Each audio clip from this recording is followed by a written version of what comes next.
Hello, folks. How's it going? This is Omkar Jagdare coming at you from Detroit, Michigan. And one of you just asked me a question about how to prepare for an F1 visa interview. And I'm going to share 4 to 5 tips. I'm going to share mindset, and I'm going to share how do you prepare for an F1 visa interview for USA. Okay? Alright, so I'm gonna go about 11 years back and tell you the story of what I did and how I did it. Okay, so I came to US for undergrad in civil engineering, and I was 19 years old when I gave my visa interview, and I was able to crack it on my first attempt. Most of you should be able to crack it on your first attempt, but here's the thing, I know someone who attempted 5 times and got it on their 6th time. So understand, if you don't get it on your first try, it doesn't mean it's the end of the world. If you want it bad enough, man, there are people who will go ahead and do whatever it takes. Okay, now jumping into the topic. So 11 years back, this is what happened. Okay, so I was coming here for civil engineering, University of New Haven, Connecticut, undergrad in civil engineering. So these are the questions that they asked me. Number one, so I prepared all the documentation, all the finances, I-20s, universities I applied to, GRE score, TOEFL score, all of this I had applied to. I had an 88 on TOEFL. It was not extremely well. It was okay. SAT, I gave SAT exam. I did really well in that. Mathematics, almost a perfect score. I enjoy mathematics. That's like a strong thing. But here's the thing. I go into the interview. Rule number 1, dress sharp. At that time, I didn't have a suit, but today, if I were to tell you what to do, dress up in a suit. Number 1, you should have a suit. You're coming to America. What are you doing, man? Come on. Get a navy blue suit if you're a guy. If you're a lady, again, navy blue or a black suit. Get a women's suit. I shouldn't be telling you. You know how to dress up, So here's the thing. Number 1, get a suit. Get a suit and get a blue tie. Blue or a red tie just pops. White or a blue shirt. Stick with the basics. Don't go black shirt, weird shirts. Just stick with the basic, black or a white shirt. And these are formal attire, okay, I'm talking about. So, number 1 thing, as soon as your name is called or your number is called, go in with a smile, okay? I'll teach you how to speak 25 languages right now. Just smile. So a smile will basically break that barrier. When you go in and you just kind of normalize that person with a smile, it really helps. So number 1 thing, smile and go say hello. How are you? How was your day? Ask them a couple of questions. And if they ask you, how was your day? You just say, I'm doing fantastic. I'm doing excellent. You see, don't say fine, good, bullshit. I'm sorry. But you see, that's what I'm trying to tell you. You see, the game of words is really interesting. You can understand, wars are fought with words, guys. Wars are fought with words, and people get married because of words too. Understand one thing. You have to be able to bring the best out of other person as well. So your words are going to be very powerful. Okay. All right. So number 1 thing, use good words. So that means, hey, how are you doing? How was your day? Or something like that. Just say, like, if I were to go in, I'm gonna ask, hi, how are you doing? They ask you, my name is Omkar Jagdare, and here's my I-20. They usually ask you for an I-20, and then they ask you questions like the questions I was asked was like, why University of New Haven? So I said the reason I'm going to University of New Haven is because they have an excellent transportation program, and I want to study transportation engineering eventually, and that's what my passion is. And she was like, fine. He was like, fine. He was an Asian guy. I think his name started with John or Jake, something like that. But so he interviewed me, and so this next question was like, I believe, why USA? Why USA?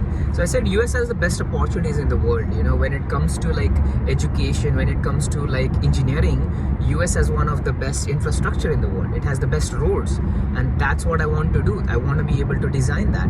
And I also told him that I belong to a civil engineering family. My dad has a civil engineering business, so I'm sending clues here so that I'm giving him information. So I'm sending clues there, which is like, hey, the reason I'm into this is because I've grown up with this and I want to study this.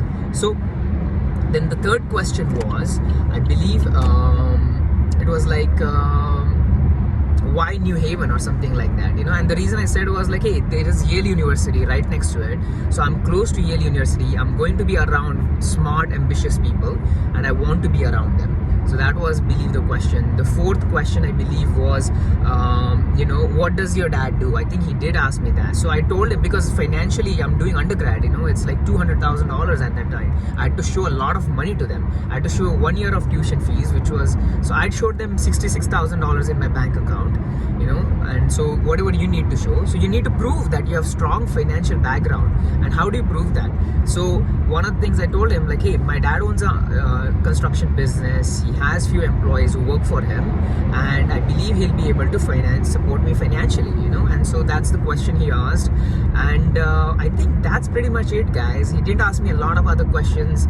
I don't remember exactly the questions he asked me right now, but these were like some of the questions he asked me. So here's the thing, in all of this, what I remember was, when they are asking you questions, just don't jump onto it, like, you know. So tell me about yourself. Oh, don't do that. Take a pause when someone asks you a question, because that shows them that you're taking your time to think. Don't just jump onto it. Don't take too long. It's just like a 1 second pause. Like, for example, if I ask you, hey, why did you choose University of Southern Florida, for example? Take a minute, and then you say, the reason I chose Florida is because it's extremely amazing weather.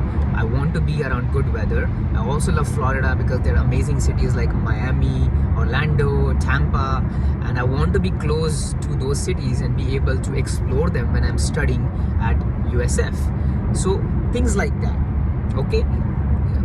Just give an example. That's not the exact answer you should be giving, but this is something you want to prepare, okay? So here's the thing, you know, they have 3 questions in their mind, you know. First of all is like, okay, is this guy, their goal is to figure out you're not going to be an illegal immigrant in US. You're just going to do everything legally, okay? That's their number 1 goal. Second goal they have is to make sure you're going to be able to support yourself financially, okay? That's their number 2 goal, that you're not going to come here and take other people's jobs and, you know, support yourself, or you're going to try to do something illegal. That's their number 2 goal.